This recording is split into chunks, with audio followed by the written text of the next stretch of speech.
चर्चा कार्यक्रम में प्यारे दर्शकगण आप सभी का हम स्वागत करते हैं। जैसे कि आप सब जानते हैं कि नवंबर महीना चल रहा है और नवंबर महीने के दौरान हम नई साल की तैयारी में लग जाते हैं, खरीदारी में लग जाते हैं, बच्चों के लिए, घर के लिए, परिवार के लिए। और खरीदारी के साथ साथ गर्मी का आभास तो ज़रूर होता होगा।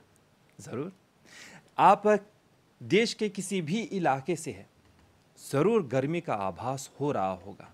तो इस साल 2022-2023 के लिए हमारे लिए गर्मी का मौसम कैसा रहेगा, कितने तूफान आएंगे और सूखा किस तरह से पड़ने वाला है, इन सब के बारे में चर्चा कार्यक्रम में आज हम विशेषकर बातें करेंगे। हमारे साथ है डॉक्टर पृथ्वीराज बुनियादी, आप एक्टिंग डायरेक्टर मॉरिशस मेटेओरोलॉजिकल सर्विसेज से है। पृथ्वीराज जी नमस्ते। नमस्ते। आपका हम स्वागत करते हैं चर्चा कार्यक्रम में। धन्यवाद। चलिए, नवंबर महीना चल रहा है, देश के कोने कोने से हमारे जो दर्शकगण हमें देख रहे हैं ज़रूर आभास क्या फीलिंग कर रहे होंगे कि अभी गर्मी चढ़ गई है। तनी सुन हमनी के बताओ, गर्मी के बारे में बात करे के आगे जो नबी बीतल सर्दी एक बारे में एगो रिव्यू। हाँ, तो हमने के सर्दी जानेला कैसे होल। शुरू में अच्छा पानी मिलल, पर जून जुलियत से धीरे धीरे हमने के पानी धीरे धीरे कमती हो लेगल। और अक्टूबर में जैसे जनबा तो अभी हमने के 33 मिलीमीटर पानी मिलल बा, जो 45% था हमने के आम सामान्य लाभ पानी के। तो ये 45% जो हमने रिकॉर्ड कर ले हैं सर, तसी तो ये पहले से 20 साल के रिकॉर्ड है। जैसे मॉरिशस में 20 साल के रिकॉर्ड है। तो ये देखबा तो हमने के पानी कमती मिलल बा। देखबा तो अति जुलियत उत सितंबर अक्टूबर कमती पानी मिलल बा। मतलब सकब सा बोले कि सर्दी जस्ती रहल, ठंड जस्ती रहल, लेकिन हाँ, पानी कमती। हाँ, इस विंटर में 20 साल के बाद ये ऐसा मतलब कमती पानी मिलल बा। हाँ, 20 साल में अक्टूबर महीना पर, अक्टूबर महीना के ओकर तापमान के बारे में। तापमान जैसे देखबा तो हमने के तापमान थोड़ा ठंडा रहल और जब सबसे कमती 11 डिग्री सेल्सियस ले चला रहल एगो रेशो में। तो ये नॉर्मल रहेला। कैसे होवेला ई तो जब हमनी के हवा कमती रही, नहीं बहता, हवा नहीं रही और बादल भी नहीं रही और दक्षिण के तरफ से एगो कोल्ड ठंड हवा चलेला, तब भाई सिचुएशन होवेला कि हमनी टेम्परेचर हमनी के तापमान ढल जाला। तो कबो शीते हो जाला, तो कबो सकबा 9 डिग्री सेल्सियस ले चला है। गत सर्दी में नहीं होल।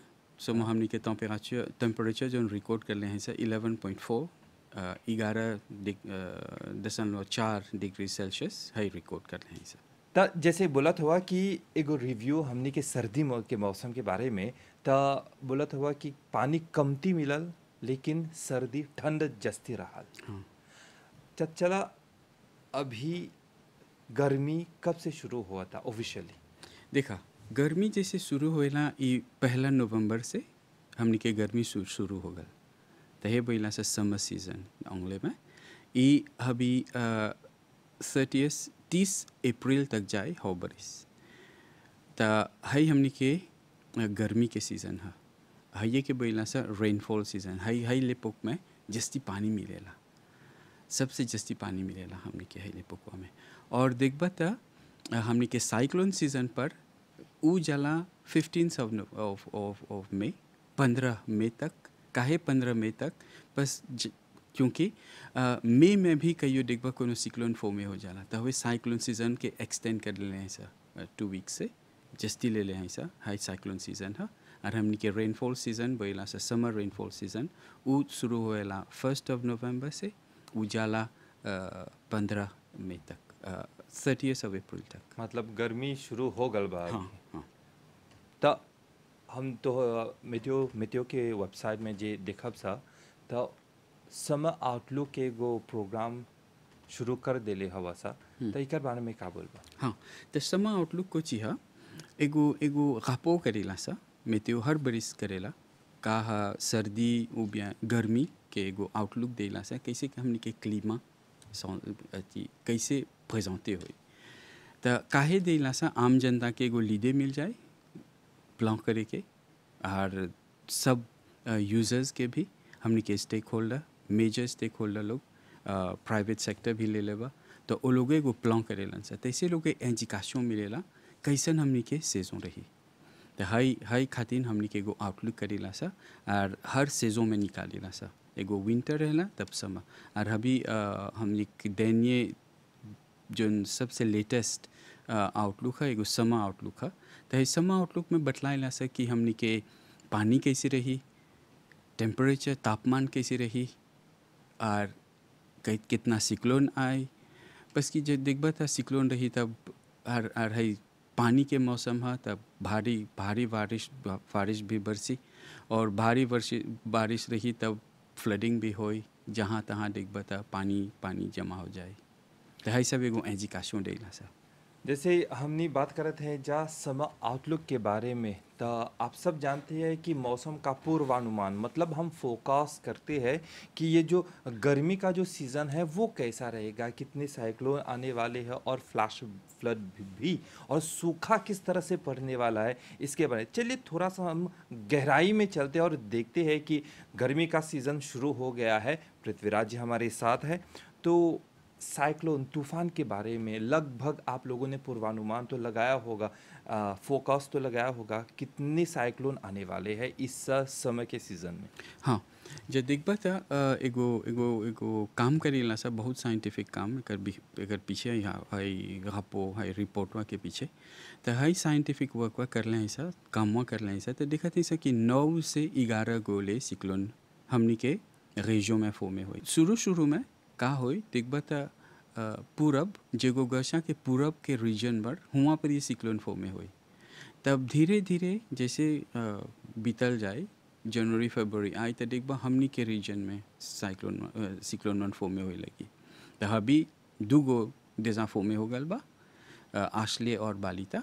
वो डेजा फॉर्म होके फिनी हो गल, एगो सितंबर में रहल और एगो अक्टूबर में रहल। तो हमनी के साइक्लोन सीजन में वो मौसम हो गल बा, तो दूगो डेजा फॉर्म हो गल बा।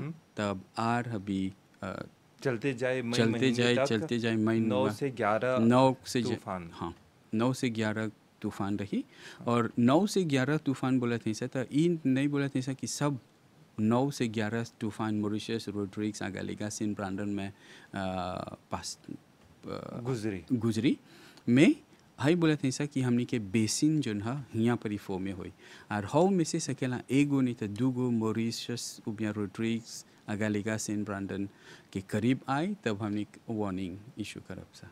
9 से 11 से जस्ती हुए सकी हुई तो हमने के एगो एवरेज देवत नहीं कि 9 से 11 हाँ, 9 से 11 ई रहल तूफान के बारे में। अब तापमान के बारे में ढेर जना बोले लंसा भी, जे पोर्टलिस में जेबा त इतना गर्मी, पसीना पसीना पूरे देह में, तो ढेर आदमी बोलत हवन कि ई बारिश त ई अबरी हला ई सर्दी के मौसम में ढेर गर्मी के मौसम में ढेर गर्मी होई, तो एकर बारे में का बोलबा। अच्छा, तो जैसे देखबा जो एनालिस कर ले हैं सा, जो एनालिसिस कर ली सा, देखा थी सा हमने के तापमान जो रही वो नॉर्मल रही, या जैसे नॉर्मल में मिलेला हमने के आतान करते सा कि 28 से 32 डिग्री सेल्सियस तक टेम्परेचर रही कोस्टल रीजन पर। पोर्टलिस में सकेला 32 डिग्री चलाए, और सबसे ज़्यादा टेम्परेचर जो नातान करे थे सा, एक्सट्रीम टेम्परेचर जो बोला सा, वो बताते सा कि 35 डिग्री सेल्सियस ले चलाए कोस्टल रीजन में। कोस्टल रीजन में और पोर्टलिस में भी सकी हो जाए। तो मैं कोस्टल रीजन में जस्ती हजों कुछ में जैसे बोला सा 35 डिग्री सेल्सियस ले चलाए। हाँ, और रोड्रिग्स में देखब सा तो हुआ पर ही 32 डिग्री सेल्सियस होकर एक्सट्रीम ले चलाए। और देखबा था जैसे तुम बोला कि अनकम्फर्टेबल फील हो अब सा, बस कि का हुआ था हमनी के हवा जोन बहेला इक्वेटोरियल रीजन से जे नॉर्दर्न रीजन से आवेला, नॉर्दर्न साइड बोलब से था इक्वेटोरियल रीजन, और कभी कभी था एकदम से एगो हवा बहेला जोन तेज़ नहीं बा, बहुत ह्यूमिडिटी रही, था बहुत अनकम्फर्टेबल फील हो अब सा, टॉरिड कंडीशन जैसे बोला सा जे बहुत बहुत पसीना भी आए, आदमी लोग एकोफ होता रही, तब चाहे प्रिकॉशन लेके कोनो। हमारे दर्शक जो हमें देख रहे हैं भी, आप लोगों से एक सलाह हम देना चाहते हैं। जैसे कि पृथ्वीराज जी बात कर रहे हैं कि 35 डिग्रीज तक का हमारा जो तापमान है वो ऊपर जा सकता है इस गर्मी के सीज़न में। आप लोगों को बताएंगे कि ज़रूर आप जस्ती से जस्ती, ज़्यादा से ज़्यादा आप लोग पानी पीजिएगा, ताकि ये जो गर्मी का जो सीज़न है उससे हम जूझ सके। पृथ्वीराज जी, तापमान के बारे में हमने बात करनी, जा साइक्लोन के बारे में हमने बात करनी चाहिए। एगो बहुत ही आम प्रश्न जो जनता लोग सोचेलन सा, बोलेलन सा, प्रश्न करेलन सा कि हमनी के जो साइक्लोन है एकर नाम कैसे पड़ेला। हाँ, एगो एगो कमिटी है l'océan Indien, south West Indian ocean में। त ई कमिटी वा ई सीजे होएला हर 2 बरिस। त मोरिस एगो एगो पार्ट है में। हाई कमिटी वा में 14 pays बा, और y compris pays l'océan Indien, sud-ouest océan Indien, c'est-à-dire Mauritius बा, सेशेल बा, कोमोरो बा, मडागास्कर बा, और ईस्टर्न पार्ट के अति अफ्रीका कंट्री लोग जोन जोन में सिक्लोन से अफेक्ट हो जालन सा। त हाई सब पेई 1 एगो ट्रॉपिकल साइक्लोन कमिटी बनीला सा। त है ट्रॉपिकल साइक्लोन कमिटी वा हर 2 बरिस बैठेला, तब डिसाइड होवेलन सा कि कौन चेंजमेंट आनियन सा, कौन कौन नाम दियन सा। तब नामो हमने सेलेक्ट करेला सा, हर पे 2 गो नहीं तो 4 गो नाम विदा करेला। तो हो में से 2 गो नाम सेलेक्ट होवेला और कमिटी वा डिसाइड होवेला काहे ऐसे नाम देवेला सा, जिसमें एगो एगो एगो सकब से एगो रेफरेंस करे, एगो रेफरेंस रही सिक्लोनवा पर। देखा हाउ बरिस देख बता बादशिराई पासे होल, तब बादशिराई हमने के वार्निंग देलक, पानी भी देलक, गस भी देलक। बादशिराई जाके मडागास्कर में एगो इम्पैक्ट कर देलक, कितना आदमी के अनफॉर्चुनेटली प्राण चल गल। त एगो लैम्पाक करलक, त वही खातिर एगो एगो नाम देला से, जिसमें एगो एगो एगो स्टोर हो में सकब से लिखे ऐसे है। त सब हर पे ही 4 गो नाम देवेला, 4 गो नाम में से 2 गो सेलेक्ट होवेला।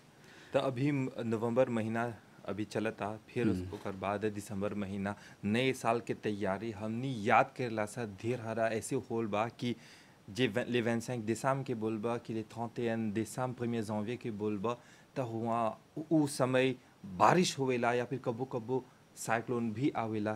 तो ई बरिस कोनो संभावना बा ऐसे मौसम? देखा हमने ई फोकस कर ले हैं सर कि दूसरा जैसे 15 दिसंबर से हमने के पानी मिले लगी, मतलब नए साल के बाद 15, हाँ, ओकर थर्ड आगे वीक ओकर आगे दिख बता हमने के कैसन पानी आए, जहाँ तहाँ पानी आए, कैसे बोला सर लोकलाइज्ड, जहाँ तहाँ जैसे दिख बता सकी शाम के कुछ पानी, कुछ मोटका पानी जैसे हमने के मिला तो डेनियमा 2-3 दिन बाद, तो उससे सकी ऐसा पानी मिले। में हमने के समर रेनफॉल जोन बरीला सा, वो हमने के एगो एगो एगो एगो कैलकुलेट करेला सा, तब ओके आइडेंटिफाई करेला सा कि ये हमने के समर रेनफॉल है। एगो एगो कांचिते मिलेला, तो हाउ 3-4 दिन चाहना मिले के, तब बोलब सकी हमने के ऑन सेट होल समर, ओके बोला से समर रेनफॉल। तो है यातन कहते हैं सर कि दूसरे फोर्टनाइट, थर्ड वीक ऑफ तीसरा सप्ताह दिसंबर के तब हमने के सकब से ऐसा पानी मिले। तब जैसे देखबा था शुरू हो जाए तो 25 दिसंबर जैसे बोला था 25 दिसंबर ले 31 दिसंबर सकी मिले। हाई जो एजुकेशन जो देवत है सा डे टू डे फोकस नहीं है, दिन ब दिन फोकस नहीं है, नहीं बोला सीख हाँ ले 25 के फोशो पानी मिले, ऐसे नहीं है। मैं जिसे को एजुकेशन देला सा फोकस है, सकी बदले सकी नहीं होई सकी होई, तो एगो एजुकेशन दे देला सा कि हमने के हाई समर रेनफॉल तीसरी सप्ताह दिसंबर के तब पनिया है। फ्लैश फ्लड के बारे में बात करब जा कि फ्लैश फ्लड हमने जानला सा कि एक्यूमुलेटेड वाटर जो है एक जगह पर ढेर बारिश होवेला, एकदम एक फ्लैश फ्लड चलावेला कि तहस नहस कबो हो जाला। तो हम वाले दुपहर के निवासी हैं, वहाँ पर ही हाल में ही वो फ्लैश फ्लड हो रहा। तो ई बरिस समर सीजन के अवसर पर फ्लैश फ्लड की संभावना बा। हाँ देख बता ऑचेली मोने भर वर्ल्ड में देख बता अभी सुना था सर सगरो पानी आवा था, एक्सट्रीम वेदर इवेंट्स जैसे बोलीला सा। तो मॉरिशस भी नहीं बची है इसे, और देख लें ऐसा कितना साल बाद देख लें ऐसा कि फ्रीक्वेंटली होता है, बहुत बहुत कॉमन हो ले जाता। तो इस साल भी आतान करत हैं सर कि हमने के पानी जहाँ तहाँ ऐसे मोटा पानी आए और देखबा था जो एचुत कर ले ऐसा देखा था ऐसा कि बोला सा हाई इंटेंसिटी लो ड्यूरेशन रेनफॉल से जो एक कुत में से कि तोहरा बहुत पानी मिल जाए सो मैं ओकर लेता हूँ बहुत कमती रही तो वो पनिया जब आई तब देखबा था ओके लेता नहीं मिली एक मजा माटी के ओके सीप करे के एक मजा माटी में जाए के तो पनिया कार्य का करी उतना वॉल्यूम जितना पानी आए तो वो मटिए में रही नहीं सकी तब बही बही तो जाके गो अक्यूमुलेशन कर दे तो वे फ्लडिंग और फ्लैश फ्लड को कर देगा तो हाई देखा था ऐसा कि हाई बहुत फ्रीक्वेंट हो ले जाता दिन ब दिन साल 2 साल से पिछले 5 साल 10 साल से देखा था ऐसा कि उसका ड्यूरेशन कमती हुआ था यानी कि मैं उतना पानी आवता है जितना पानी होता है सकेला जस्ती वो आए सुमो को ड्यूरेशन कमती हो ले जाता एक कुछ सकबा बहुत पानी आए तब हवे फ्लैश फ्लड कर देला आतन कहते हैं कि हाई सीजों में होई ऐसे सिचुएशन तो जनता लोग के एगो सलाह बा कि आप लोग ई बरिस समर सीजन के अवसर पर अपनी सावधानी ज़रूर बरतिएगा और ख़ास तौर पे अगर आप नदी के किनारे रहते हैं वहाँ पे भी अपनी ज़रूरी सावधानी बरतिएगा क्योंकि जैसे कि पृथ्वीराज जी बता रहे हैं कि फ्लैश फ्लड की संभावना ज़रूर है क्योंकि समर सीज़न शुरू होने वाला है तो हम अपनी तैयारी ले लेते हैं। तो फ्लैश फ्लड के बारे में हमने बात करनी जा समर सीजन के अवसर पर थंडर लाइटनिंग बिजली और बादल के गरज एकर बारे में का बोलबा काहे कि ढेर हला ऐसे होल बा कि कोनो कोनो जगह पर बिजली चमकल तो कोनो कोनो के जान भी चल गल तो एकर बारे में कौन सलाह देबा। हाँ देखा जब हाई सीजों में जैसे पानी आवेला तब बड़ा बड़ा नियाज फो में होएला और बड़ा बड़ा नियाज फो में होई तो संभावना बा कि बिजली चमकी और बादल भी गरजी और बादल गरजे कैसे है जब बिजली चमकेला तो देखबा तो स्पीड ऑफ साउंड और स्पीड ऑफ लाइट कौन तेज़ी से साउंड जला और कौन तेज़ी से लाइट तब ई डिफरेंस से तो देखबा तो आगे फ्लैश होएला तब सोमा सुनाला ऐसे है तो ये आतन करे थे ऐसा कि हाई समर सीजन में हाई जैसे बोला बादल गरजी डेफिनेटिव में बिजली भी गरजी और जहाँ तहाँ देखबा तो चाहिए प्रिकॉशन लेके जैसे देखबा कि ऐसा स्थिति हुआ था कि बादल गरजता बिजली बा तो तोरा चना प्रिकॉशन लेके एगो प्लास चना जाए के जो जहाँ पर सेफ रहा गांची की तरह नहीं जाए के काहे बस कि गांची उहे सबसे टॉप मोस्ट प्लास है अरे कैसे बनते हैं वही सबसे ऊंचा है हो गई जुआ में तब बादरवा जब गरजी तब वो एगो पॉइंट छुए ना जो सबसे ऊंचा है अच्छा तो बादरवा हो सुना बादरवा गरजता बिजलीवा हो गांचिया में टूसे करलक तो उतना वोल्टेज बिजली के वोल्टेज आए और गांची पर और तू नीचे हुआ गांची के तो तुम्हारू सकबा अफेक्ट हो जाए जैसे चाहिए प्रिकॉशन लेके घर में रह के एगो फांसों की प्रोटेजे रबा।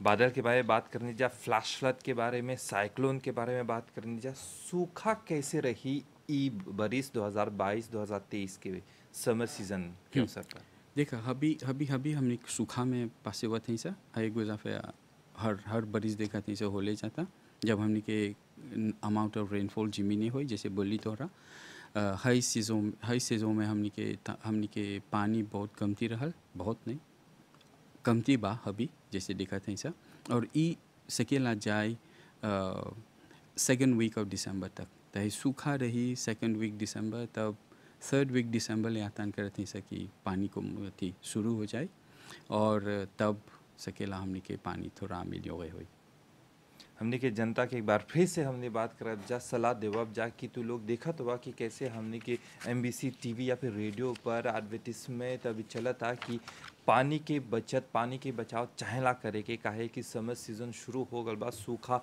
अभी जैसे पृथ्वीराज जी बोले हवन कि शुरू हो गल बा त जहाँ तक हो सकी नहीं हमेशा चाहेला करे के पानी के बचाव ज़रूर करिए जा सेव वाटर हमने के लाभ में रही तो यहाँ पर एक कार्यक्रम के अंत तक आल हैं जा लेकिन जाए के आगे सूखा के बारे में हमने बात करा जा हमने एगो ट्रॉपिकल आइलैंड में रहेला जा ढेर हमने के जोन एक्टिविटी इवेंट्स जोन काम होवेला ई मौसम पर आधारित होवेला जैसे ढेर हमने के किसान भाई बंधु रहेलन जा हमने के मच्छी मरवा फिशरमैन होवेलन जा मतलब मौसम के मौसम के अवसर पर मौसम पर निर्धारित ओकर काम चलिता त उ लोग खातिर कौन एडवाइस कौन सलाह देबा? देखा एक एक commencer करेला से तापमान से। तो जैसे बोला जैसे देखा था ऐसा कि तापमान भी ज़्यादा रही तो चाहिए प्रिकॉशन लेके। देखा तो कि तापमान बहुत ज़्यादा बा तो चाहिए पानी पिए के आश्चर्य करे के कि काम में जेबा तो थोड़ा पानी ले लिया अपन संगे कहूँ जेबा तो हई सब चाहिए प्रिकॉशन लेके। पानी भी आए तो देखबा दिन के पानी नहीं बा मैं शाम के पानी गिरे आए लगी ढेर बहुत पानी गिरे आए लगी तो चाहिए प्रिकॉशन लेके पापड़ी ले लिया। अब देखबा कि मेतेओ बोला था कि सकेला मोटका पानी बरसे और जहाँ तहाँ पानी भी आके मिले होई तो चाहिए प्रिकॉशन लेके। और मेतेओ में थोड़ा चाहिए सुने के बस कि एगो अपडेट देला सा फजीर के एगो हुआ था देला सा तब 12 बजे के अपडेट कर देला सा कैसे हुआ था। तो हमने के जोन गौसेमा मिलेला हमने के फोटो सैटेलाइट हमने के राडार जोन बा बहुत इंफॉर्मेशन देवेला तो हाई पर हमने अपडेट करेला सा हमने के हुआ था। तो फजीर के जोन चीज बोलीला सा सकेला सौजे होई दिन के तो के अपडेट करके बोलीला सा कि जनता के चाहला प्रिकॉशन लेके। एगो सलाह जोन देवब जे हरदम चलना अपडेट रह के वेदर फोरकास्ट से कुछ हुआ था तो हर जहाँ तहाँ जेबा था हमेशा चलना अपडेट रह के। और एगो फीडबैक भी मिली हमने के तो बहुत खुशी रह सा और जानीला बहुत कोई फीडबैक देवेला और फीडबैक हमने के बहुत इम्पोर्टेंट हाँ ये हमने के आमिल होगे करेला। अभी के फीडबैक नहीं मिली तो नहीं सकब शामिल होगा करे। हमने सोचब सा कि हमने के जो प्रोविजन दिले हैं ऐसा जो एक्सपेक्ट करे थे हाँ ओके गुड अच्छा बा मैं जब फीडबैक मिलेला पब्लिक से तो हमने बहुत एडे करेला। मॉरिशस मेट्रोलॉजिकल सर्विसेज के एगो वेबसाइट भी बात हाँ। लोग सकबा जाए हुआ पर ही इस समय आप लोग के बारे में सकबा सब डेटा बा हुआ पर ही सकबा ये सब सूचना मिली। तो पृथ्वीराज बुनियादी जी आप आल हुआ हमने के कार्यक्रम में ये सब जानकारी दिले हुआ एक खातिर बहुत बहुत धन्यवाद। धन्यवाद नमस्कार। तो जनता लोग हमारी ओर से आप लोगों से यही सलाह है कि इस समय सीज़न के दौरान आप लोग अपनी पूरी तैयारी कर लीजिएगा। हम जानते हैं कि नए साल की तैयारी शुरू हो गई है, समय की तैयारी भी आप लोग कर लीजिएगा। और जाने से पहले जब समय का सीज़न आता है तो मच्छर भी बहुत आती है, तो ज़रूर एक मच्छर रात की नींद को हराम कर देती है। तो मच्छर से बचिएगा और ज़्यादा से ज़्यादा पानी पिएगा। हमारी ओर से आप सभी को नमस्ते।